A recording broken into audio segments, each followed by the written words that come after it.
कभी ऐसा हुआ है कि नया जीमेल अकाउंट बनाने बैठे हों और बस जो नाम भी सोचा वो पहले से ही किसी ने लिया हुआ है? ये नाम तो पहले ही इस्तेमाल में है। बहुत मायूसी होती है ना? भाई ये एक बहुत ही आम मसला है, लेकिन इसके पीछे की कहानियां वो बहुत दिलचस्प हैं। तो सवाल यह है कि आखिर हर परफेक्ट यूज़र नेम हमेशा ही क्यों किसी और का होता है। चलिए आज इसी पहेली को सुलझाते हैं।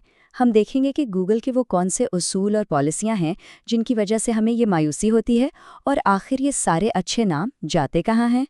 अच्छा, तो हम बात करेंगे यूज़र नेम की इस सारी उलझन पर। फिर देखेंगे कि जीमेल एड्रेस बनता कैसे है, एक बहुत बड़ा राज कि डॉट की कोई अहमियत क्यों नहीं होती, और फिर बात होगी उस भूत यूज़र नेम की। और आखिर में हम देखेंगे कि अपनी डिजिटल शनाख्त को कैसे महफूज बनाया जाए। और ये कोई बनाई हुई बात नहीं है, ये देखें गूगल के अपने कम्युनिटी फोरम पर एक सारिफ लिखता है कि मुझे मैसेज मिला के अकाउंट नहीं है, लेकिन जब नया बनाने की कोशिश की तो कहा गया कि यूज़र नेम लिया जा चुका है। बिल्कुल, फोरम्स ऐसी ही कहानियों से भरे पड़े हैं। लोग हैरान हैं कि भाई जो नाम मौजूद ही नहीं वो लिया कैसे जा सकता है। तो इस पूरी गुत्थी को सुलझाने के लिए ना हमें बिल्कुल शुरू से शुरू करना होगा। यानी एक जीमेल एड्रेस की साख्त को समझना होगा। इसके बुनियादी उसूल क्या हैं? आइए देखते हैं कि एक यूज़र नेम किन चीज़ों से मिलके बनता है। देखें, कोई भी ईमेल एड्रेस हो उसके 3 हिस्से होते हैं। पहला है यूज़र नेम, जो कि आपका मुनफरिद नाम है, जैसे जॉन स्मिथ। फिर आता है @ का निशान, और आखिर में डोमेन यानी gmail.com। ये बताता है कि ईमेल की सर्विस कौन सी कंपनी दे रही है। तो सवाल ये है कि यूज़र नेम में क्या इस्तेमाल हो सकता है और क्या नहीं। गूगल ने इसके लिए बड़े वाज़ेह उसूल बनाए हुए हैं। सबसे पहले तो लंबाई 6 से 30 हरूफ के बीच में होनी चाहिए।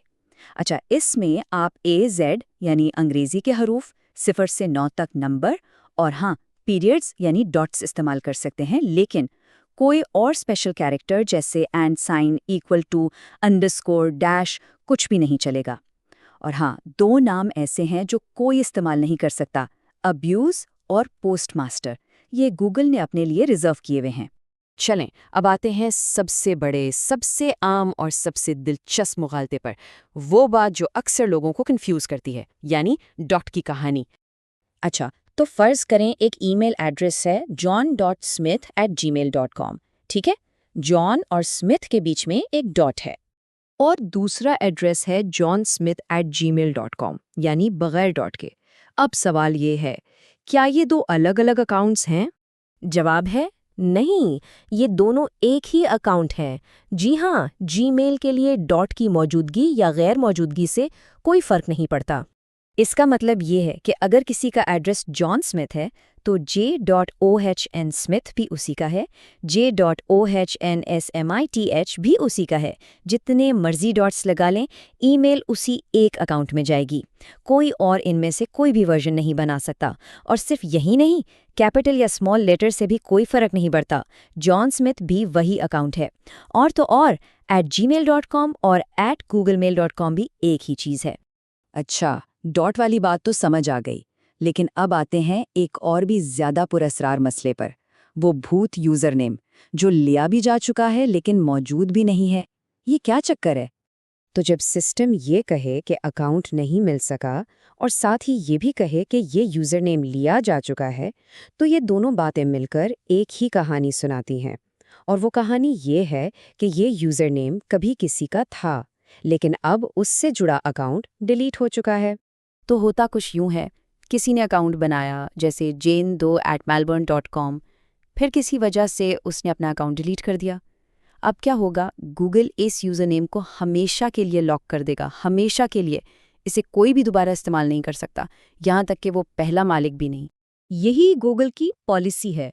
अकाउंट के नाम कभी भी दोबारा इस्तेमाल नहीं होते।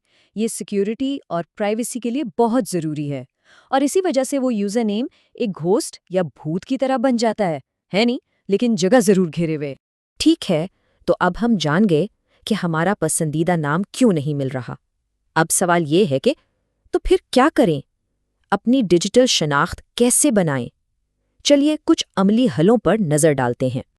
देखें, सबसे आसान और महफूज तरीका है कि नाम में थोड़ी सी जिद्दत लाएं, जैसे अपने नाम के साथ मिडिल नेम का पहला हर्फ लगा दें या कोई लफ्ज़ जैसे ऑफिशियल या रियल शामिल कर दें। अपने शहर का नाम भी जोड़ सकते हैं, जैसे जॉन स्मिथ NYC। और अगर कोई बहुत ही प्रोफेशनल हल चाहे तो अपना डोमेन रजिस्टर करवा लें, जैसे contact@johnsmith.com।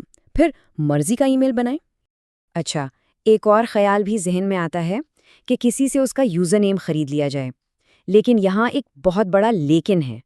गूगल की सर्विस की शराइत के मुताबिक जीमेल अकाउंट्स नाकाबिले मुंतकली हैं, मतलब उन्हें बेचा नहीं जा सकता। ये पॉलिसी के सख्त खिलाफ है।